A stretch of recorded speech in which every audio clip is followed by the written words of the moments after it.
Hey everyone, you're listening to Party Time, My Golf Story with Kevin Walsh, and whatever special guest he has today, you can check me out on episode 9 of the podcast. Today I'm wearing Grayson clothes while I'm out practicing because I believe in look good, play good, and follow me on Instagram, Sophia Warren Golf, and hope you enjoy the rest of the show.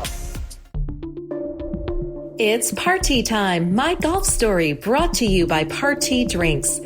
Classically designed golf drinks for golfers by golfers. And the golf real estate pros Gene Walsh and Vince Vizzacaro. For your Southwest Florida real estate needs, check them out at suncoastdreams.com. Now here's your host, Kevin Walsh. Hey, everybody. Welcome to the program. Rand Jerris is our guest here today. He is a noted golf historian, worked for the USGA for some 32 years. He knows everything about everything at the USGA and can make it all interesting because it is. I met Rand years ago playing a round of golf at Marion. I'm not sure which was the bigger highlight, playing golf with Rand or playing at Marion. Oh, come on now. It was all great. It was just a really good day. And I figured if I ever get a chance to talk to him again, I'd really like to talk to him because I enjoyed that round with him at Marion Golf Club in suburban Philadelphia. Hey, before we go any further, would you do me a favor? I feel like a flight attendant. I say the same thing over and over again at the beginning of our flight. If you haven't subscribed to the podcast, would you do that? Because that matters to the algorithms. That certainly matters to our title sponsors and all of that stuff. And share the podcast with a friend. That's how we grow it. We're at about 14,000 subscribers right now, hundreds of thousands of views on YouTube, but also on the other platforms, Apple and Spotify. So subscribe if you haven't done it, share with a friend, leave comments, and leave a 5-star review in all the different places. Got it? Thanks. Appreciate that. Big thanks to our title sponsor, Party Drinks. If you're looking for a drink alternative on the golf course and you're a little tired of hard seltzers and pretending that they actually taste good when you know they don't, or you don't like beer and you want an adult beverage, but something that is classy, that is built for you, try Party, for golfers, by golfers. Paradise Craft Distributors is the exclusive distributor of Party across the state of Florida. If you don't have Party at your golf club, get in touch with the beverage staff or the professional golf staff and say, hey, we got to have some of this stuff. Others have it, and we want to hear, and you will not be disappointed. If golf real estate purchasing is in your plans in the future, and by the way, it's a great time to buy. It's a buyer's market, and Southwest Florida is your kind of place, Greater Sarasota area. Nobody better than the golf real estate pros, Vince Vizzacaro, Gene Walsh, and Samantha Walsh from suncoastdreams.com, a division of Fine Properties. And if all that golf has you tuckered out, then go to Violet Spa in downtown Sarasota. Some good friends of mine. They run the place. They own the place. You can unwind with a massage, with cold water plunge, red light therapy, hot tub, sauna, whatever. Violet Spa in downtown Sarasota has you covered. All right, here's Rand Jerris. Rand, my gosh, it's been such a long time since we were last together. How have you been, my man? I've been great. It's good to see you again. Fond memories of times together at Marion. Always a great place to be. What a place. I want to talk about Marion and some of the older established clubs and just a little bit. But if you don't mind, I'd like to know a little bit about your name. I mean, usually there's another letter at the end of it. I don't think I'm breaking news to you. What's the genesis behind Rand? Because I only know of 2 others in the world. So in fact, the formal name has 2 letters behind it. It's Randon, Randon. My parents, I'm a child of the late 1960s, and Randy was a popular name back then. And my parents liked the name, but didn't want me to be stuck with the Y when I got older. So formally, I am Randon. So they took Brandon and chopped off the letter B and invented Randon. And I have met one other Randon in my life, and she looked at me and I looked at her. We said, you have the wrong name. So I was Randy. Known as Randy all the way through elementary school and high school. And when I went to college, it was time to drop the Y. So I went to Rand, and that was sort of how most people have known me. But that started freshman year in college. That's a good story because your parents gave it some good thought and everything, and then you gave it some thought, and here we are, Rand Jerris. Tell me about where do you live now? And tell me about the background there. My assumption would be that it's kind of like golf memorabilia, but maybe I'm wrong about that. So home is New Jersey, suburban New Jersey. We're about 20 minutes from the USGA headquarters in Liberty Corner. Obviously, because I worked at the USGA for so long, we've just, kids were raised here and we've stayed local, even though we're empty nesters now. This is the living room in the Jerris household. And I guess, what you see in the background are paintings of Maine. Love Maine. We love the coast of Maine. Love to spend some time up there. That's always been my retreat and my getaway. When things were crazy at the USGA and we needed a break, we love to go up to Maine and just enjoy the coast, especially in the summer months. And then a big bookshelf, a lot of books. I've always been an avid reader. I kind of consider myself a lifelong learner. And I would say half the books on that bookshelf are golf books. The other half are art history books, which is my formal training, my academic training. So, well, I know you love history and you've got golf history down probably better than anybody, and how to set up a museum. Did a wonderful job at the USGA for a long time. But take me back to the roots. Where does your golf journey begin? In my parents' basement. When I was 12 years old, I found my father's set of golf clubs. I don't remember my father playing golf when I was a kid. I think he played when he was in high school, a little bit when he was in college. And then when family came around, he kind of gave up the game. But one afternoon, I found his set of clubs in the basement and thought they were kind of interesting. I was an avid baseball player at that time. Hitting a moving ball with a stick instead of a stationary ball. And the concept of golf sort of intrigued me. I had no idea what I was doing. So I took his golf clubs out of the basement, went out on the front lawn, teed up a golf ball with a putter. I had no idea what a golf club was or the differences between them. I had his putter out, and I started taking whacks at a golf ball with a putter. And I'm sure they're not watching, so I can say this, bouncing golf balls off the side of the neighbor's house. And my dad came home from work and he was like, "What are you doing? What are you doing?" And he said, are you serious about this? Do you really care? And I said, yeah, I'd kind of like to try. So we spent a summer just going to the driving range and do a little par 3. He was like, "I'm not taking you on a golf course until you have some comfort and can get around." Mm-hmm. So we spent the summer doing that. And then, by the end of the summer, I went and played my first round of golf. And what I remember most distinctly about that round, on the 7th hole, 127-yard par 3, I hit a 5-wood to 2 inches. Oh. Closest I've ever come to a hole-in-one. Closest I've ever come. 2 inches. Very first round of golf on a real golf course. And I was hooked, right? That moment, you have that experience as a 12-year-old kid and you're like, wow, this is really cool. So I was completely hooked and then started playing the game pretty regularly after that. When did the USGA come into the picture and how did it? Yeah. Freshman year, right? The summer after my freshman year in college at Williams College up in Massachusetts, I was an art history major. And I was contemplating a career in museum work. And so I was looking for just a summer job. And at that point, the USGA used to hire college students for the summer, actually to work at the research and test center. So where they do all the testing of golf clubs and golf balls, they would hire kids to basically stand out on the driving range and shag fly balls from Iron Byron. Right. So they'd be testing golf balls, hitting balls out on the range, and kids would be out there getting golf balls hit at them, but recording where the ball landed and radioing it back in. That's how they collected data. And I was an avid golfer. The USGA was 20 minutes from my parents' house. That could be a cool summer job. So I went over actually to interview for a job in the test center, mentioned in the course of the interview that I was an art history major. And they said, "You know what? We also have an internship in the museum," which I didn't know about. "Maybe you would rather intern at the museum." And I said, yes. And little did I know that would begin a 32-year association with the organization. So interned at the USGA Museum in the summer of 1988. And then kept going back every summer. Just fell in love with the museum, with the artifacts, the history of the game. It was an extraordinary summer job for a college student who loved golf. Never, ever thought it would be a career. But I did that for 10 years, all the way through undergraduate and graduate school, getting my PhD in art history. thought I was going to be a college professor.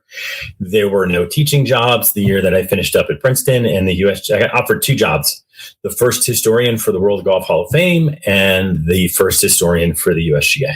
Wow. So I went back to the USGA, and that was 1999.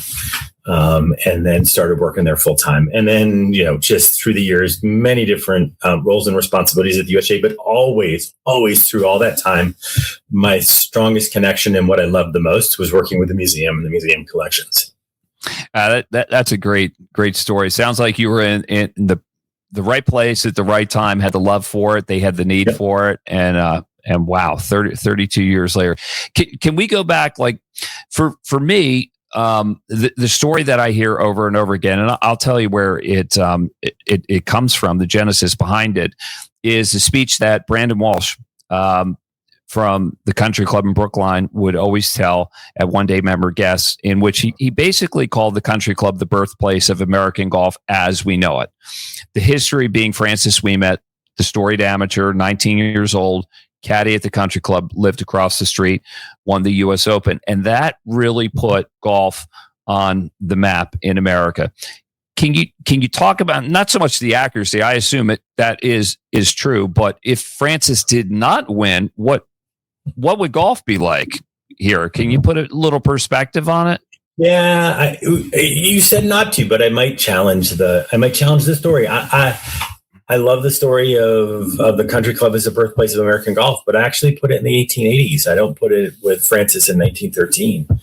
The game was exploding in this country actually in the 1890s.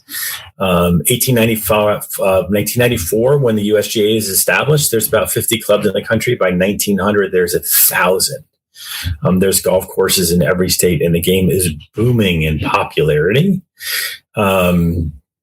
And surging in numbers. And it's this sort of unique American institution of the country club that gets connected with the game. And so when you say like golf in America is defined by the country club, I go, absolutely, because of the institution, because of like this really interesting social structure that was put around the game. So golf is really, truly, it is growing rapidly. Before Francis wins the Brookline in 1913. And I think what I love about the 1913 story, like we think about it today and it's like this 20-year-old amateur beat the 2 greatest professional players in the world. And you kind of go, in the US Open, right? Oh my God, an amateur wins the US Open beating the greatest players. We're stunned by that story. If you look at the newspapers at the time, what was really important about 1930, it wasn't an amateur beats the professional. It was the United States beats Great Britain at its own game. It was a story about like national pride and nationalism. It was American ascendancy. And this is what was going on like in the country at the time. This is why I love golf history so much, is golf doesn't happen in isolation. Golf happens in a context, and it's social context, a cultural context, a historical context. And why 1913 is so important is the British Empire is declining, dare we say crumbling, while the American Empire is ascending. Like this is the great age of American military power, American economic power. We are displacing the British on this global stage in just about every arena, and one of the last ones to fall. And in some ways, like the one of iconic places that it happened is actually on the golf course. So if you look at the newspapers from 1913, like there's cartoons of Uncle Sam hugging Francis Ouimet, right? The country embracing this kid because he beat the 2 greatest British players in the world at their own game. And I love that part of the story. And so what does it do? Like it gives America pride in golf. Like we have hit this moment, reached this moment, this pinnacle where America actually displaces Great Britain on the global stage. And think about everything that happens after that, right? The British Open kind of goes into decline as it's replaced by the US Open. Professional golf in Europe, which was the pinnacle, is replaced by what happens with, the PGA of America. Professional golf in the United States, what becomes the professional tour, right? So Ouimet's win gives us as a nation, as a golfing nation, it gives us this incredible level of confidence that allows the game to surge and grow. And that next generation of heroes, Jones, we met, right? Jones, Hagen, Saracen, right? It's the Americans who come to define the sport for 50 years. If that doesn't happen, if we met doesn't give us that confidence, it remains probably more of a British and a Scottish game, like they're the elite players in the world. And as it is, that's not what happens, right? And then it takes like 80 years for the Ryder Cup to finally invert that shift in who's the better golfers, the Europeans or the Americans. So anyway, it's such a cool story. It is. And that's the perspective I was looking for. I knew I was going to learn something in our conversation there. I didn't take into account the nationalism part and like the world history and the geopolitical stuff that was going on there. So that was cool. It actually, I'm going to give you more history than you want. 1898, the Spanish-American War is the first time that U.S. really sends military forces overseas, and we start to gain territory. Like we literally start to physically build territories and an empire at the same time we're replacing the British. And so there's this like amazing 15-year period where America's place on the global stage changes, and golf follows right along with that, which is what's really cool. Very cool. So back to Marion when we met in 2008. It was just before the Walker Cup. I'm a Philly boy, and I always looked at Marion like, oh, I got to play there. And finally that opportunity came. And so I had this expectation that Marion, it was going to be this grand clubhouse and everything. And I was kind of blown away by how small it was and how kind of weathered it was. I'm not saying it wasn't great. But I just thought there'd be a little bit more polish on it and everything. And then I was lucky enough to go to Pine Valley, and I'm like, it's a little worn around the edges. And some would say the country club in Brookline is the same way. And then I was told this is how it is at some of the older established clubs.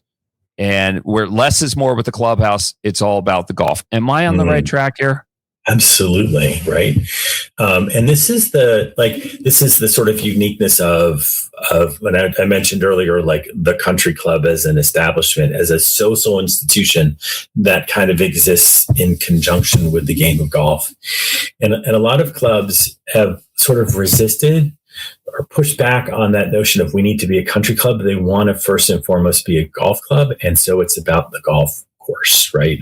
All the resource, all the attention, all the energy goes into the golf course. We want you to feel like super relaxed and comfortable, welcome. And like, right. So when you take some of that edge off of like, it's not the most lavish, it's not the most large, it's understated, it actually helps you. I think it makes you feel really comfortable and really welcome when you get the opportunity to go to these places. Like you're not walking into a museum, you're not walking into some like mansion where you can't sit there and you can't touch things. Like it's worn and it's dated, and you feel welcome, and then you feel the history, right? With the age and the weathering, the spike marks all over the floor, the spike marks on the benches in the locker room, right? You get the sense of decades or generations of golfers who came before you.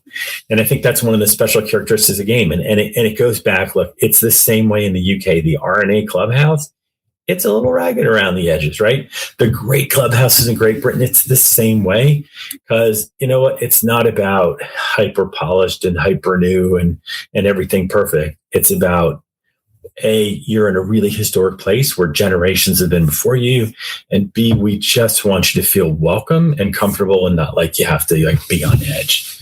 Yeah, I like that. And I got on board with that once I was sold, and I'm like, yeah, that makes sense. This is great.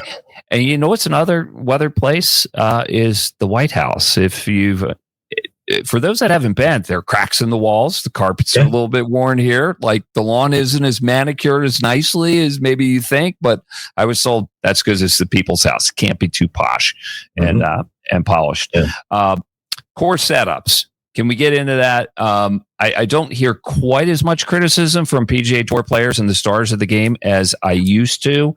Mm-hmm. How was that internalized at the USGA? And did those that were involved in course setups, did they care about the criticism? Deeply. Deeply. It matters deeply because, the men and women at the USGA who give their lives to the championships, it's an honor to be involved in. It's an immense responsibility when you are crowning a national champion. You are temporary stewards of some of the most iconic golf courses, the greatest landscapes in the game. You want to present them and show them off the best. Like, there is so much pressure that these, really good people feel when they're going into those moments, and they want everything to be perfect because they want to present the very best test. And this is something I think people have sort of misunderstood in the popular culture for years. Like, the USGA is not looking to just set up the most difficult golf course. It's actually really easy to make a golf course really, really hard, but that doesn't mean it's fair. And nobody ever wanted an unfair test. The language that we talked about internally, the language we tried to share externally, was about presenting the most complete test. You think about what is the game of golf, like, break it down to its essence, navigating 18 holes of a golf course, using and getting every club in the bag dirty, and show us that you can, because it's the pinnacle of the game, show us that you can control the ball, show us that you can hit the ball high, that you can hit the ball low, that you can hit a fade, that you can hit a draw, that you can hit it with a lot of spin and have it stop, that you can hit it with no spin and have it bounce and roll, right? So that you create this complete test that's literally testing both the physical skill and the mental skill and the emotional stamina of the greatest players in the game. That's a big responsibility, and it's something the USGA takes really seriously. And there are times when you're trying to create that complete test, there's going to be moments, because golf is an outdoor sport and you can't control all the elements. You can't control Mother Nature. There's going to be times and moments, unfortunately, when it goes over the edge and you lose it. And the criticism comes, and the criticism was, when it happened, it was accepted. It was understood. I would say people didn't push back. They really listened to it. And in the days and the weeks and the months that followed, there was a heck of a lot of internal discussion about, okay, what went wrong? How can we make it better? And even when things went really well, it was like, that was great, but what can we do better? Like, so there was this kind of quest for continuous improvement. Like, let's make it the very best we can. And we know it can always be better.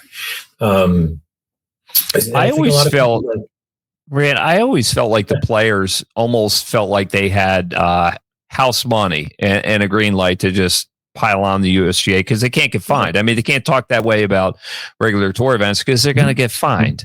And so they deal with you guys once a year, and so they can just say whatever they want, and there are really no repercussions. Did you ever feel that way?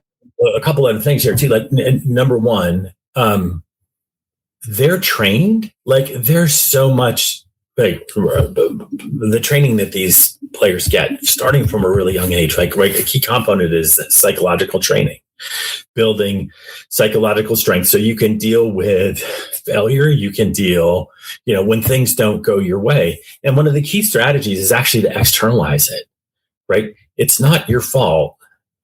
So to help you, like, emotionally, psychologically get past it, let's push the failure off in some other direction, right? So I think that there's actually something in the emotional training which says, let's push some of this responsibility for some of failure off to another entity. And at that moment, right, the USGA becomes an obvious sort of, target for it. And I think, like, everybody understood that. Everybody understands the stakes are really high. The emotions are really high. The players are just going to complain. Number two, the media isn't always your friend, right? So it's a better story when there's controversy. Oh, you need a villain. Like, you need a villain. Right.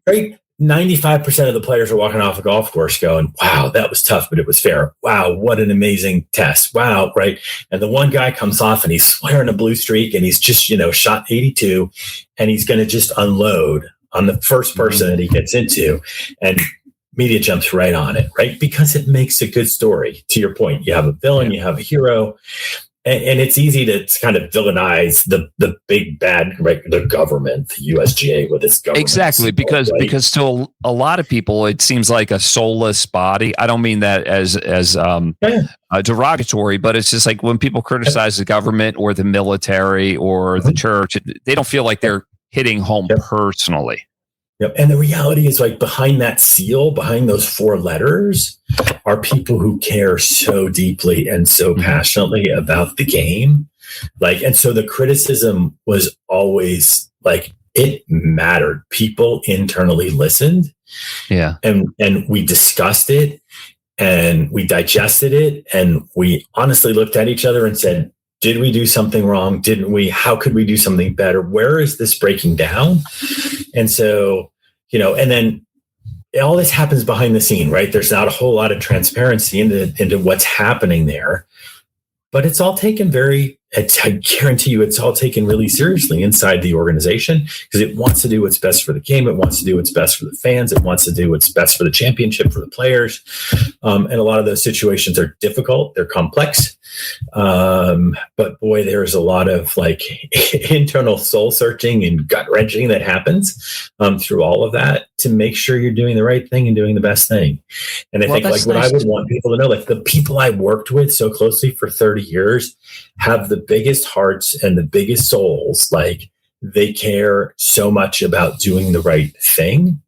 And sometimes it's hard to articulate the wheres and the whys, like how you get to decisions, but the intentions were always, I think, noble. Yeah. I work at a place now, a major resort in Florida, where everybody comes to it eventually, right? And it's like, oh my gosh, there's Padraig Harrington, there's Cameron Young. Like, anybody can show up at any time. Does that happen at Golf House in North Jersey? Oh, yeah. Maybe, yeah. Well, tell me some stories. And it's fun. Like, I mean, it's fun when it happens, and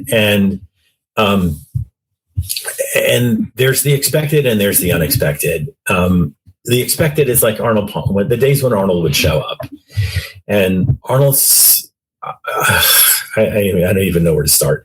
Arnold was an amazingly warm human being. I got to know him pretty well through the years because of the museum. We built the Arnold Palmer Center for Golf History.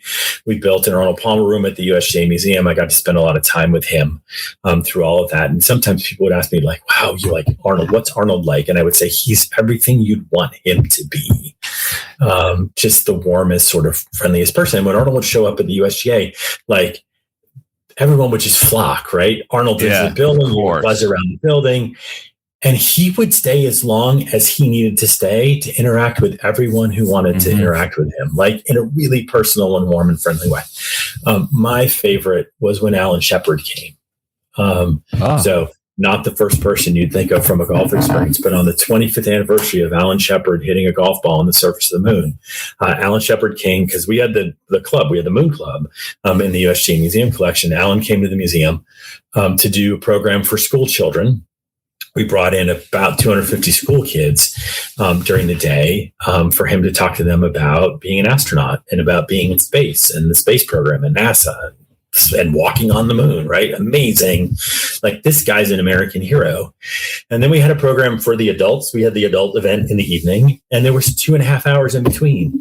And I was given the assignment as a college student to entertain Alan Shepard for 2.5 hours. And so he and I sat in the little staff lunchroom for 2 hours at the USGA Museum. And we talked about being an astronaut, about walking on the moon, about being an American hero, about being a space test pilot.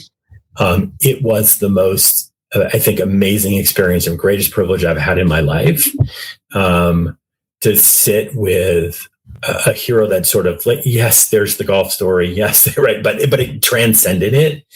And I think the day that Alan Shepard came, and golf was sort of set to the side because there was this American hero that transcended all of that. And that's the kind of things that would happen because golf has, right, attracted U.S. president, it's attracted business leaders, it's attracted people from every sort of walk of life. And I used to say, like, at the USGA, you're saying stream song, like, you sit there long enough, everybody comes through. Like you sit at Golf House long enough and everybody eventually who's connected to the game has some opportunity to be there. It ends up being an amazing experience. Alan Shepard and I talked for half an hour about, is there a God? What did he experience alone in orbit? Like the first time, what did he see? What did he feel? What did he touch? And I mean, it was like the conversation I least expected to have with Alan Shepard got deep into like personal religious beliefs, and what he saw and experienced as an astronaut. And it was like, it blew my mind. And the whole night finishes up, and we close up the museum, and I'm walking out the front door, and there in the sky is a giant full moon, right? And I'm looking up at it, I'm just like, that guy was there 25 years ago. Like, isn't that crazy? It is like mind blowing, but really cool. Rand Jerris is our guest here on Party Time, My Golf Story, brought to you by Party Drinks. If you're looking for a drink alternative on the golf course, try Party. If golf real estate is in your plans, no better place than Lakewood National Golf Club, by the way, which is where this podcast originates from. And nobody better than the golf real estate pros of Gene Walsh, Samantha Walsh, and Vince Visicaro from suncoastdreams.com. And if all that golf has got you tuckered out, go to Violet Spa in downtown Sarasota. Rand, can I follow up with the Alan Shepard story? Sure. Remind me, how many balls did he hit? He one-handed them. Yep. And I think I know the answer, but maybe you've got the perspective better than anybody. Why was the brand of golf balls never released? 2 golf balls, 3 swings. So you're right. Because of the bulkiness of the spacesuit, he could only get his right hand on the club. And if you watch the video, he takes the first swing and I mean, he kind of fluffs it. Like it's sitting in moon dust and the ball kind of went about 6 inches. Like he basically just kind of went under it and the ball didn't go anywhere. So he made a little bit of an adjustment. Second swing, he shanked it. And the story he told the kids, and I remember really vividly, he said like he shanked it. It went 30 yards straight right into a big crater. You get the big laughs from that. And the third swing with the second golf ball. So he drops the second golf ball, third swing. He finally makes decent contact. And that's when he says, oh, great, I'm going to forget the line. On and on, basically. He finally makes good contact. And the ball went about 200 yards. But what was amazing, and he talked about this with the kids, like physics, gravity, the ball stayed in the air for 30 seconds. Oh, wow. So it just I didn't know this part because I've seen, like, I didn't see the end result. It just, I only thought he hit it like maybe 10 feet. No, it went about 200 yards, but it literally, it just floated off because 1/6 of the gravity. And so the ball, they literally stayed in the air for 30 seconds and went about 200 yards. He never revealed to any, because he didn't want anyone to commercialize, to take commercial advantage of it. Right. So he never told anyone, except the thing that irritated him. Spalding produced these commemorative golf balls, first, commemorating the first golf shot on the moon, as if it were a Spalding ball. And it so irritated him that he would say, I will tell you it was not a Spalding ball. Good for him. Good for him. But he wouldn't reveal what else it was. And when we first got the Moon Club at the museum, it was in a sealed display case. It was displayed, it was mounted and displayed so that you couldn't see the back of the club face. So you didn't know who the manufacturer of the model was. There was a photo, black and white photo of the club disassembled, because it was actually like, it was this fold up tool. It was in parts. So they had included a photo of that with the back of the club head, but he had taken a black marker and crossed out the markings on the club head so nobody would know. Except the problem is it was really distinctive markings on the club face. So anyone who knew anything about clubs at the time would walk up and say, oh, it was a Wilson staff. And so eventually we got permission to display it differently, but eventually he started basically admitting it was Wilson staff because you couldn't hide it. So Wilson staff, it's known it was a Wilson staff 6-iron, but he never ever revealed to anyone what the brand of the golf ball was. Okay, cool. How much golf are you playing now? None. A couple times a year, not as much as I'd like to. It's always a joke in the industry. Like, if you want to play more golf, don't get a job in golf, because golf season is the busy season. I'd love to play more. Since I left the USGA about 4 years ago, I started a consulting business, and I'm now working with clubs around the country to help them care for their collections of historical artifacts. So having overseen the USGA Museum collection, worked extensively with the World Golf Hall of Fame collection. I'm now doing it at the local level, working with clubs around the country and helping them preserve history. And helping them storytell, helping them create exhibits in their clubhouses. So how much golf am I playing? Not very much, because I love what I'm doing. I spend 7 days a week in golf history. And at least for the time being, that's kind of replaced playing for me. But I'm happy enough with that. I'm so close to the game and touching so much of the game's history that it's satisfying. I totally get what you just said there. You're still playing golf. You're just not hitting the shots. That's how I feel about caddying. I'm playing golf. I'm just not hitting the shots. Somebody told me one of my other great loves is fly fishing. And there's so much work to tie the flies, and I like to build rods. And somebody said, you're fishing while you're doing that. And I'm like, yes. I just need somebody to say that. And it's not that, but because you can't always be on site at the time. If we could do a little inside baseball at the USGA, the current president, Fred Perpall, is moving on to be replaced by Kevin Hammer. How does one become the president of the USGA? Is it like similar to the College of the Cardinals and the selection of the Pope? Is there any lobbying? Hey, I'd like this job. How does it all work? I don't know. So the president always comes out of the executive committee, 15-member executive committee. There is a nominating committee of the USGA, which comprises a couple past presidents and a couple at-large members. The nominating committee spends a couple. They're all volunteers, and they spend an amazing amount of time. Number one, understanding where the organization is at and what its needs are.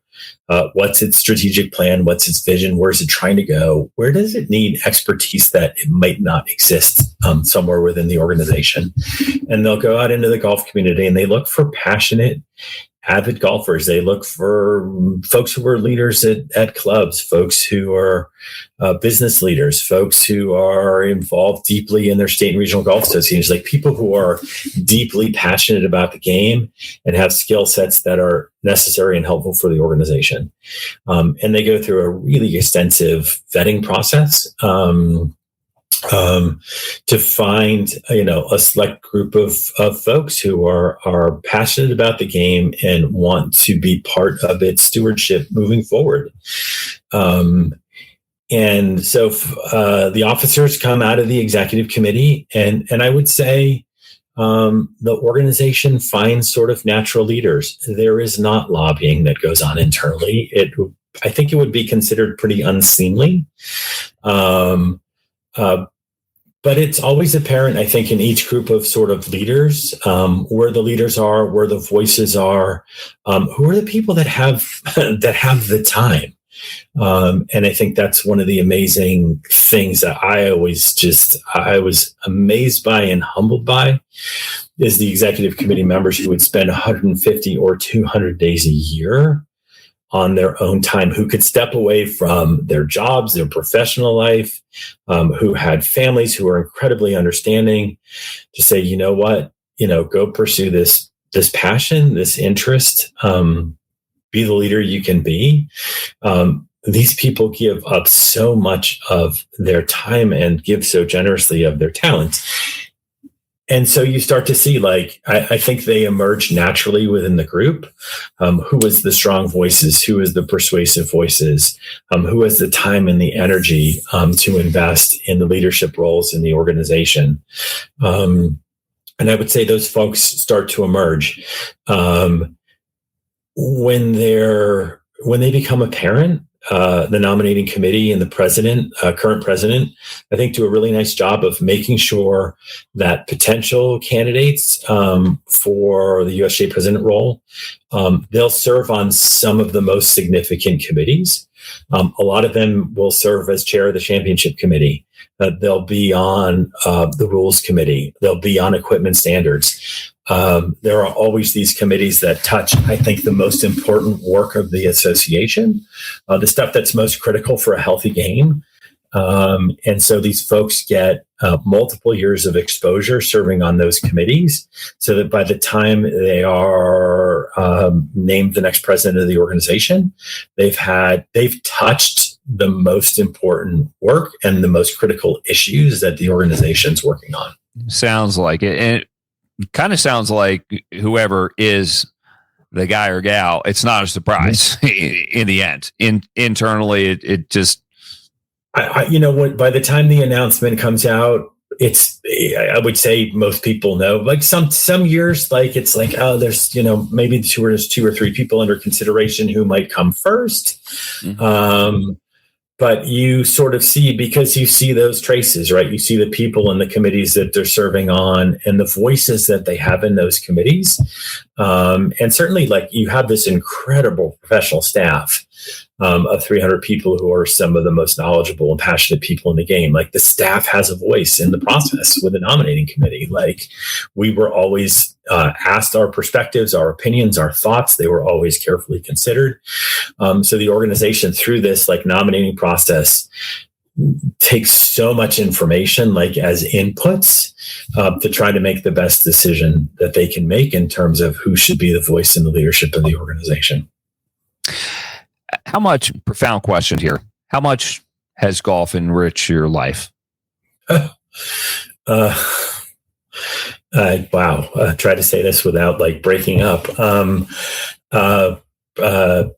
Yeah, I certainly wouldn't be who I am. My family wouldn't be what it is without my exposure to the game. I just feel so touched and blessed to have had this incredibly long experience or career in golf that was so many years with the USGA and now has morphed into something different. I think who I am as a person, my character, certainly my values. So much of that came from what I first learned on a golf course as a 12-year-old, a 13-year-old, a 14-year-old. So I can actually, it's interesting now that I'm talking, I'm thinking about your question. Like, I might start in a different place and say, you know what? Set 32 years with the USGA to the side, set the last 4 years aside working with private clubs. Where golf has impacted me the most is probably the first 2 years that I was exposed to the game. And I spent time on the golf course with my father. And I learned the values of the game, and I built a strong relationship, and I learned to communicate with people.